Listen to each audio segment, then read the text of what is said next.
menor a mayor, va a medio ciclo. Entonces, como es interferencia destructiva, se va a intercambiar la fórmula. Pero si es interferencia destructiva, sí, no es igual a 1.5. Es igual a 1.5. Y la luz va viajando. Ya, pues la ve. No.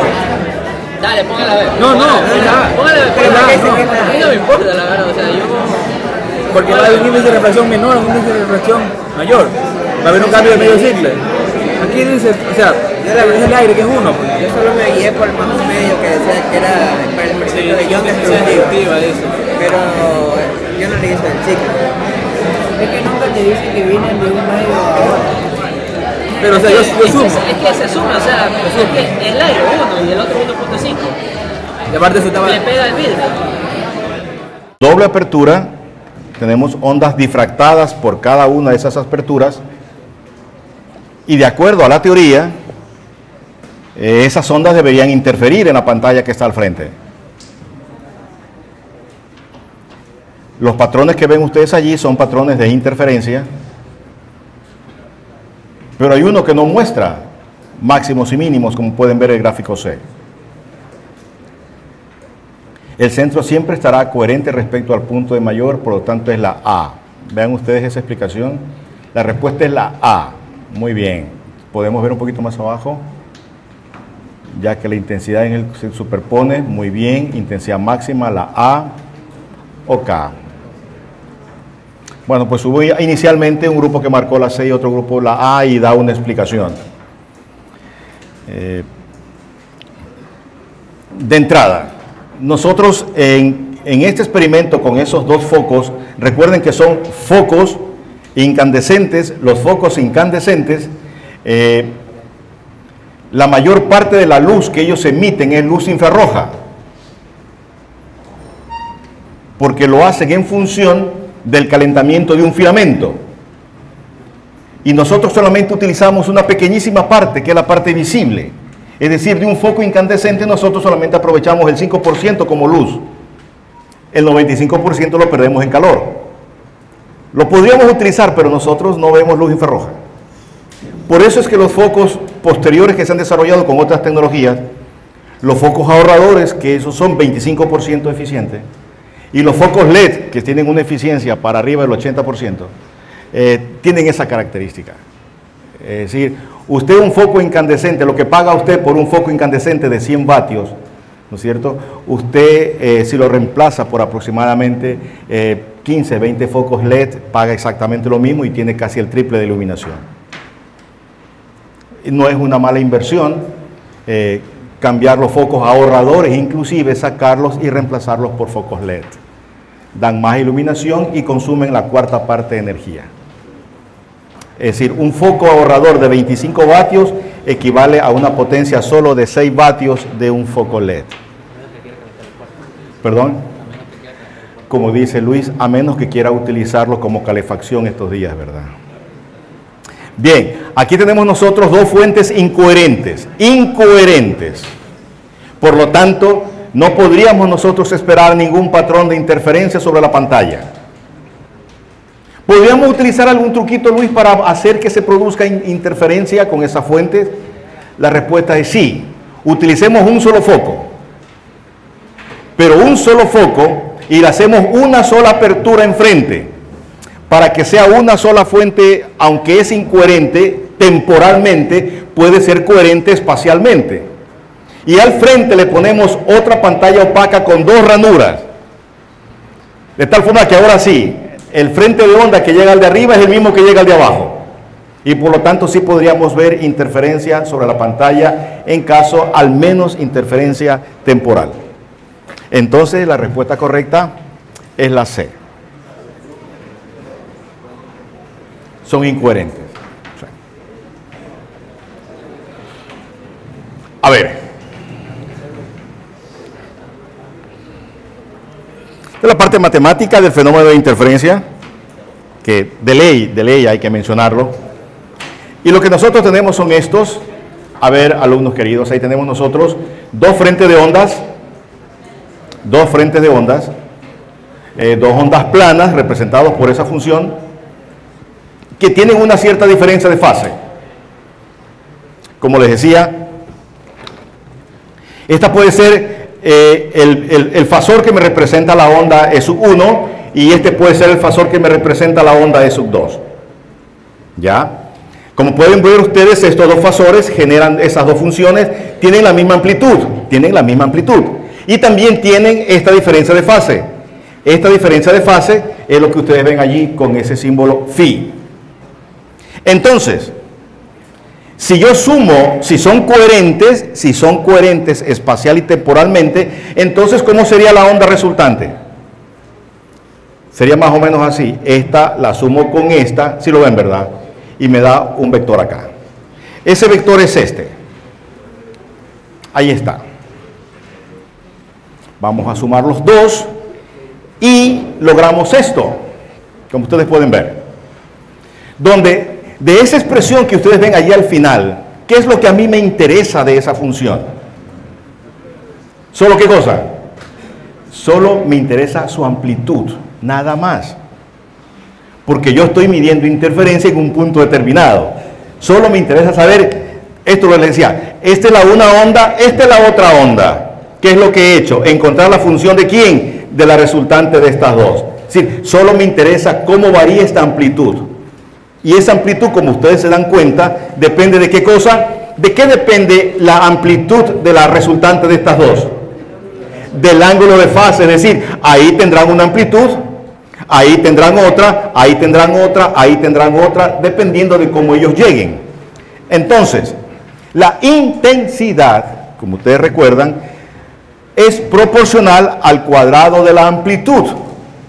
Lo que significa que la intensidad de mi onda resultante de estas dos ondas va a ver dada por esa expresión. Donde ¿qué cosa es E sub 0 cuadrado? Sí, ¿qué es E sub 0 al cuadrado? ¿Qué vendría a ser eso? Esa vendría a ser la intensidad ¿de quién? De cualquiera de estas dos ondas. Porque esta onda, ¿cuál es qué cosa? E sub 0 de seno omega t. ¿Cuál es la intensidad de esta onda? E sub 0 cuadrado. Sí, me entiende. Entonces, si yo tengo esta onda de intensidad I sub 0 y tengo esta onda de intensidad I sub 0 y las dos interfieren con esa diferencia de fase, ¿cuál es la intensidad de la onda resultante? No me digan 2 I sub 0. ¿Es qué cosa? Así es, porque sería coseno, ¿esto es cuánto? 90, así, ¿verdad? Sería coseno cuadrado de 90 grados. Lo que significa, si ustedes se dan cuenta, miren joven ese resultado, lo que significa que la amplitud, escúcheme, la amplitud de la intensidad de la onda resultante, la amplitud de la intensidad de la onda resultante es igual a cuántas veces el valor de la intensidad de una de las ondas. Es 4 veces. A ver, un ejemplo para que me entiendan esto el resto de su vida. Ahí va. Usted está en la playa, ahí paradito en la orilla de la playa, y viene una ola de 1 metro de amplitud, una olita más o menos, ¿verdad? De 1 metro de amplitud. Y usted está paradito ahí. Y la ola nos transfiere energía a nosotros. Trae una cierta potencia, ¿no es verdad? Cierta intensidad y nosotros la sentimos. Pero más atrás viene una onda que no es esta, sino que es una onda que se sumó con otra. ¿Sí me entiende? Ahora, ¿cuánto trae esa onda? El doble de amplitud. Y ahora usted le quiere aguantar. Y dice, bueno, si la primera me hizo así, ¿esta qué me hará? Un poquito más. ¿Qué te hace? Te manda de nariz. ¿Sabe por qué razón? Porque trae ¿cuánto? 4 veces más intensa. Con razón me clavó de oreja, dice Daniela.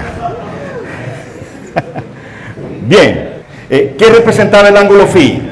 El ángulo, ahora bien, el ángulo de desfase entre dos ondas,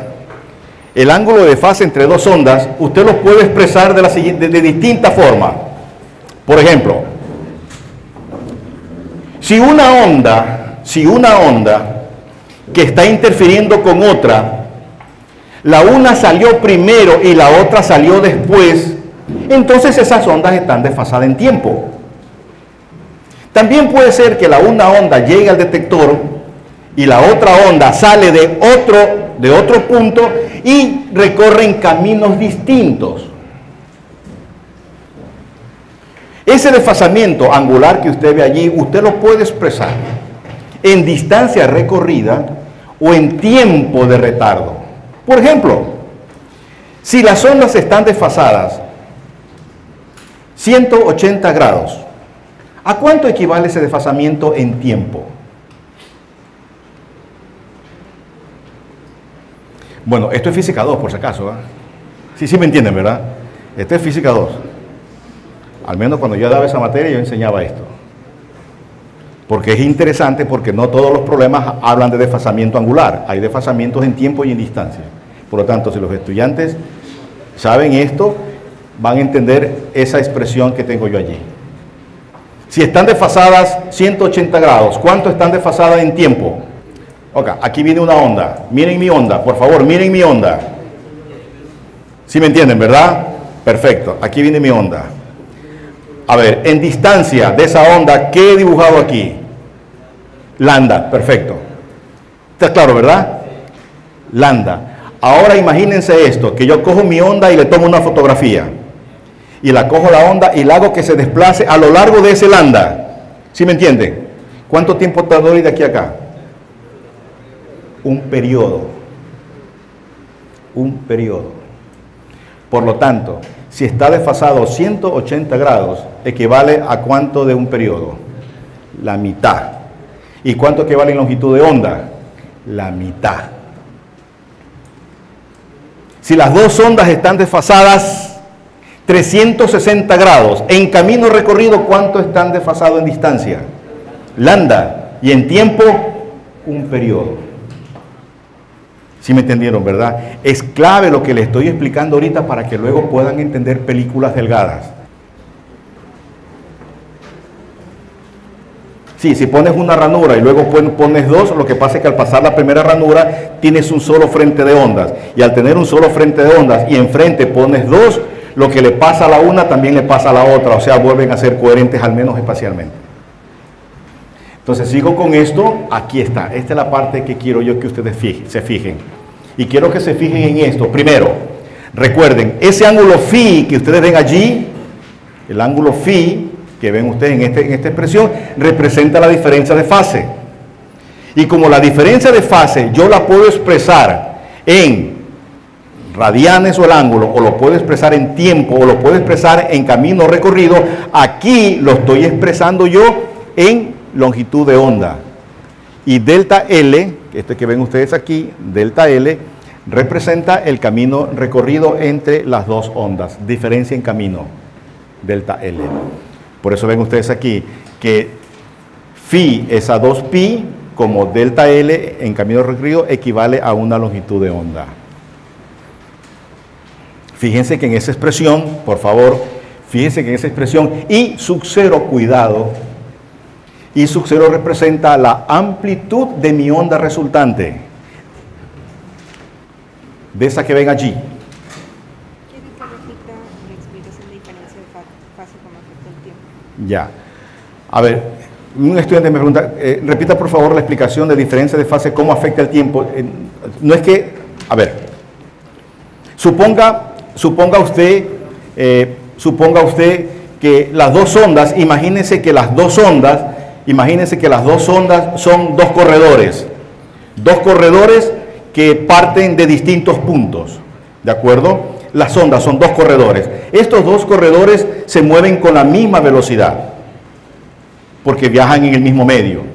Entonces, estos dos corredores que salen de distintos puntos, puede ocurrir algo, que a donde lleguen,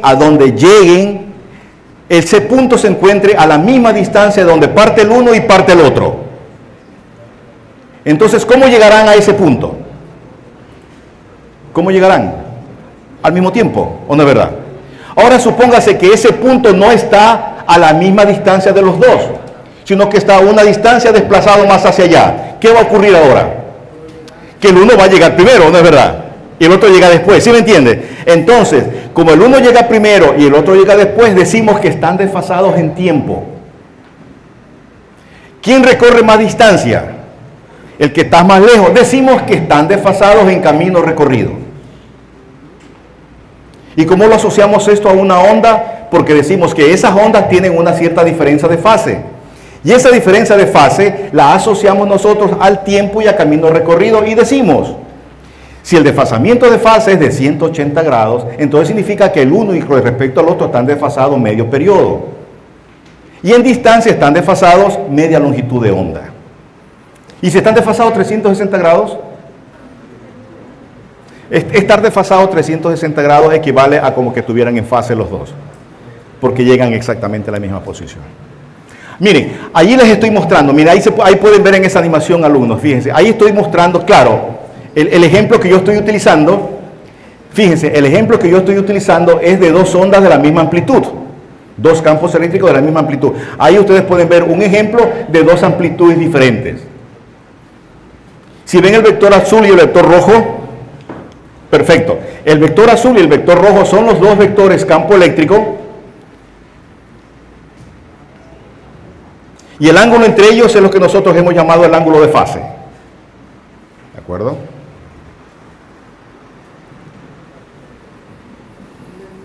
Que lo van a entender un poquito mejor. Si bien es cierto que todavía no entro a explicarles detenidamente lo que es la doble rendija, lo que les estoy mostrando allí son simplemente dos fuentes de luz coherente, nada más, tomémoslo así. Una fuente C1 y una fuente C2, lo que les decían antes. Ya me pueden entender mejor, fíjense que en el punto P, la onda que sale de S1, y en el mismo punto P, la onda que sale de S2, ¿quién tarda más tiempo? S2. ¿Quién recorre más distancia? S2. Entonces, ¿qué significa en el punto P? ¿Cómo van a llegar? Desfasadas. ¿Cuál es aproximadamente el desfasamiento en distancia? Ese valor delta L que está allí. Así es. Entonces, dependiendo de cuánto valga delta L, yo voy a tener una onda resultante de una determinada amplitud o intensidad. Esto es lo que le mencionaba. Entonces la expresión que ustedes van a ver aquí es la misma que tenían anteriormente, solo que en lugar de poner delta L, atención alumnos, solo que en lugar de poner delta L, que si usted se da cuenta es la diferencia en camino recorrido, lo estoy relacionando con la distancia entre las dos fuentes, nada más. Eso es lo único que he hecho. ¿Y por qué razón? Porque me liga un término que no estaba considerado anteriormente. ¿Cuál es ese término? ¿Sí ven? No, hay un parámetro que ingresa allí y quiero que me presten atención para que no se confundan desde ahora. Es el ángulo teta. ¿Sí ven? ¿Por qué razón es el ángulo teta? ¿Saben por qué razón? Porque ahora ya no estoy interesado. Si bien es cierto que yo sé que dependiendo de la diferencia en camino recorrido, yo puedo lograr que sobre esa pantalla las ondas lleguen al mismo tiempo, lleguen después, y interfieran de una u otra forma. Lo que quiero que ustedes noten es que yo también puedo expresar el punto donde llegan las ondas, lo puedo expresar en función de este ángulo. ¿Sí ven mi brazo? Ahí en donde estamos, si la una fuente está aquí, la otra está acá, ¿dónde estamos allí? Exactamente en el centro. Entonces, dependiendo de donde yo me vaya, al punto P, este ángulo que está aquí es teta. Y con cada ángulo se confunden los estudiantes, se confunden con esto, confunden teta con phi. ¿Sí lo ven? Confunden teta con el ángulo phi, cuidado. Phi representa diferencia de fase, el desfasamiento, y teta representa la posición donde ocurre la interferencia.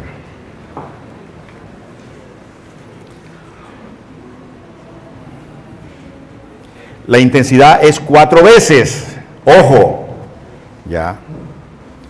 Y este es un gráfico imperfecto. Y digo es un gráfico imperfecto porque no está considerando el fenómeno de difracción que se produce en cada una de las ranuras, que es lo que veremos en el capítulo posterior. Pero ahí solamente está marcando la parte correspondiente a interferencia. Como ustedes pueden ver, tenemos, como ustedes decían, el central es el máximo. Aquí, este siguiente máximo ocurre cuando la diferencia de camino delta L es ¿cuánto? ¿Cuánto? A ver, aquí cuando la diferencia de camino es 0, estamos aquí. El siguiente, aquí, este. Aquí delta L es lambda. Aquí delta L es 0. Aquí delta L es lambda. ¿Acá cuánto es delta L? 2 lambda y así sucesivamente. A ver, vámonos al mínimo. Vámonos al mínimo. Aquí, el primer mínimo aquí, este. ¿Cuánto es delta L? Lambda medios aquí. 3 lambda medios acá. Ok, ya la agarraron. Nosotros analizamos la interferencia de dos fuentes. Dos fuentes. E sub 0 coseno de kx menos omega t sumado con E sub 0 coseno de omega t más phi. Les pregunto a ustedes, alumnos, ¿qué pasaría ahora si yo no tengo dos fuentes? Tengo tres fuentes.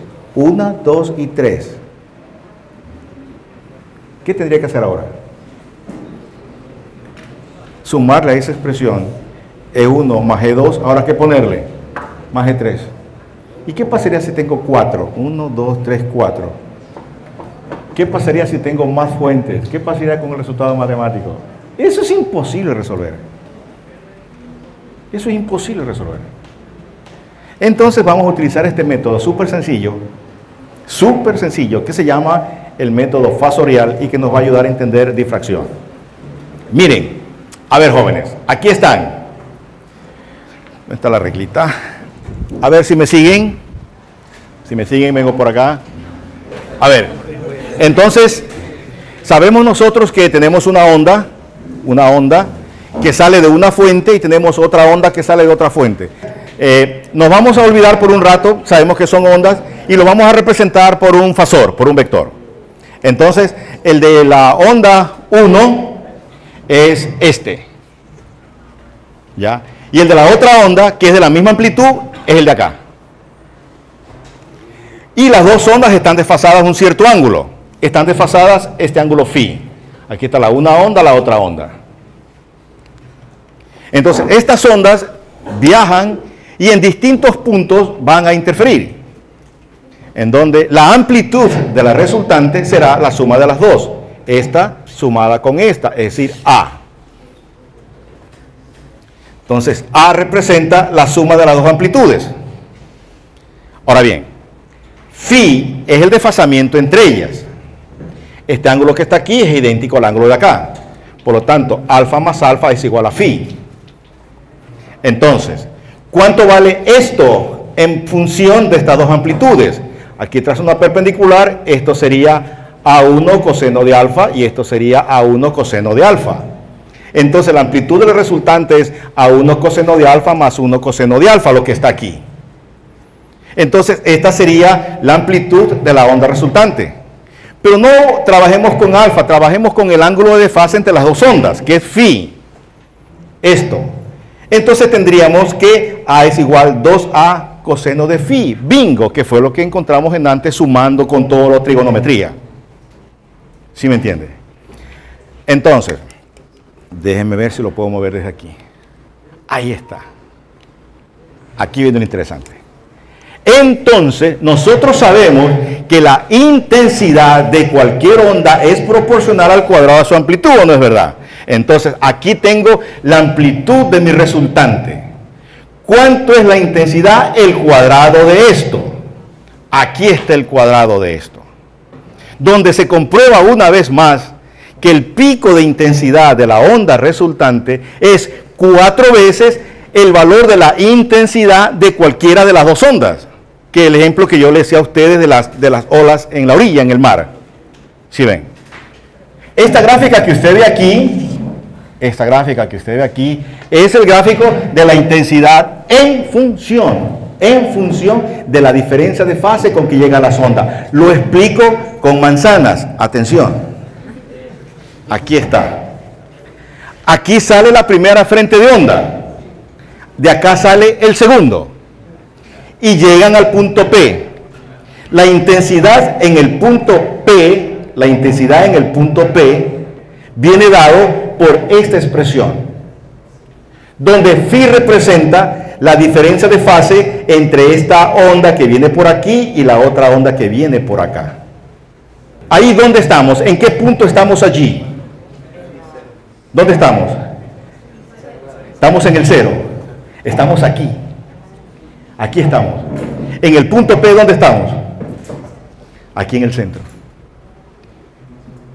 Porque las dos ondas tienen diferencia de camino de ¿cuánto? 0.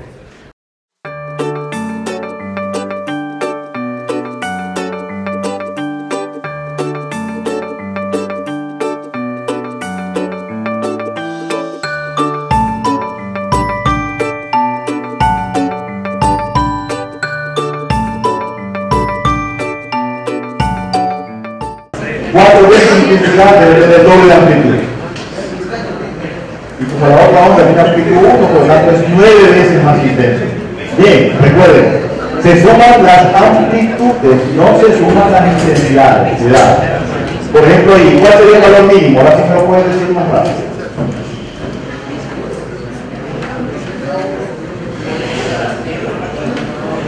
La mínima. Muy bien, ahí estamos, perfecto.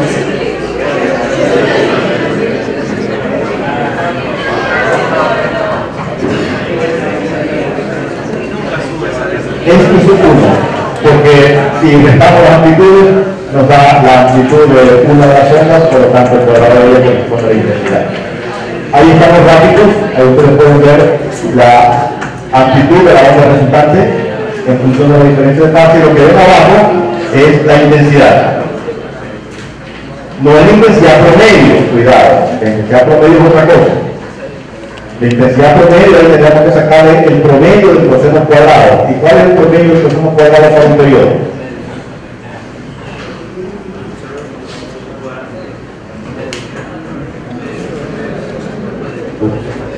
Entonces, este patrón de intensidad que ustedes veían, el patrón de intensidad que ustedes veían, corresponde a esa franja brillante y franjas oscuras. Como ustedes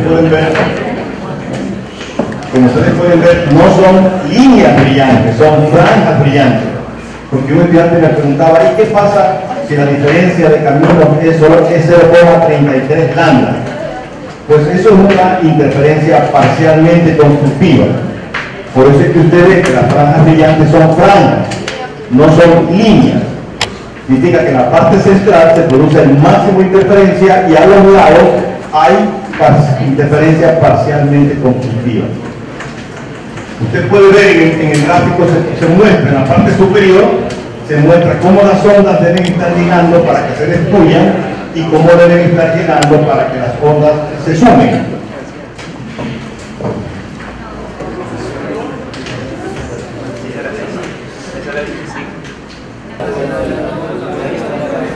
Muy bien, bien, a ver, tengo que avanzar porque no sé qué ha pasado, me he demorado mucho en esto.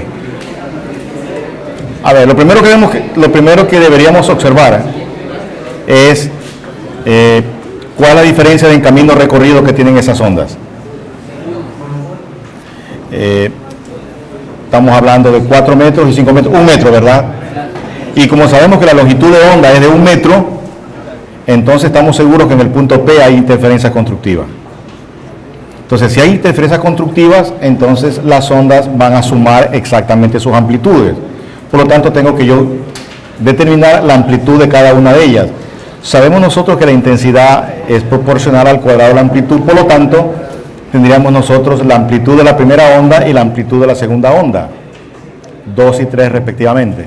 Como están en fase, es decir, interferencia constructiva, entonces sumamos los dos vectores, porque están apuntando en la misma dirección. Entonces tengo una amplitud resultante de 5. La intensidad es proporcional al cuadrado de eso, o sea, serían los 25 vatios.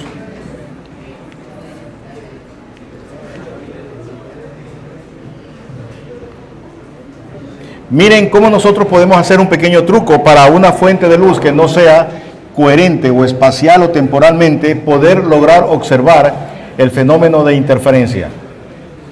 Aquí tenemos una fuente de luz, abrimos un pequeño agujero y hacemos que la luz se difracte. Para que esto ocurra, la longitud de onda o el tamaño de la apertura debe ser aproximadamente el tamaño de la longitud de onda. Entonces vamos ahora a colocar una superficie opaca con dos aperturas, de tal forma que estamos nosotros seguros que lo que está ocurriendo en la endija superior, lo mismo pasa en la endija inferior. Es decir, tendríamos dos fuentes coherentes.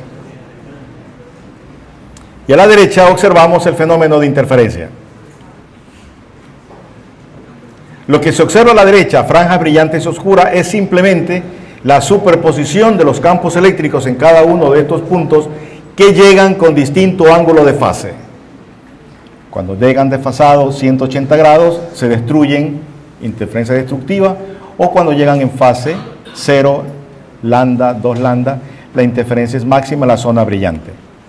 O lo podemos ver aquí también. Aquí lo podemos ver en función del camino recorrido. Si el camino recorrido es un múltiplo entero de lambda, tendremos nosotros franja brillante. Y si la diferencia de camino recorrido es un múltiplo entero de lambda medios, es decir, lambda medios, 3 lambda medios, 5 lambda medios, las ondas van a interferir de manera destructiva. Ahí pueden ustedes ver los caminos que recorren, que es lo que nosotros hablábamos anteriormente.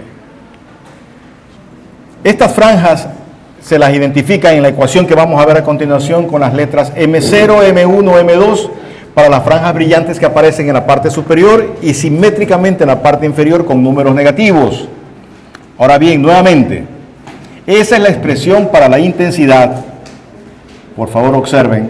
Vamos a hacer una aproximación. Esto funciona con mayor precisión cuando la distancia a la que se encuentra la pantalla de observación es bastante más grande que la distancia que separa las fuentes. Si la distancia que separa las fuentes, entonces yo puedo llamarle delta a la diferencia en el camino recorrido, va a ser exactamente igual a la diferencia entre esas dos distancias. Y si ese ángulo teta es pequeño, entonces yo puedo aproximar el seno a la tangente y allí tienen ustedes la diferencia de fase. Y diferencia de fase que la vamos a utilizar para cuando haya interferencia constructiva o interferencia destructiva. Por ejemplo, si nosotros queremos observar franjas brillantes, siempre va a ocurrir cuando esa diferencia de camino es igual a esa diferencia de camino de seno de teta es exactamente un múltiplo entero de una longitud de onda. Y destructiva cuando es un múltiplo de media longitud de onda, como nosotros lo vimos en la explicación anterior. Por eso estoy yendo un poquito más rápido, porque esto lo expliqué por superposición en los minutos anteriores.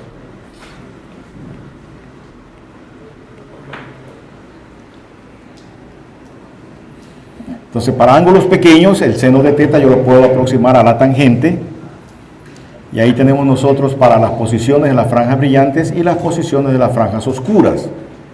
Recuerde que los puntos brillantes u oscuros va a depender, en este caso, de la diferencia en camino recorrido. En consecuencia, deme la respuesta a esta pregunta.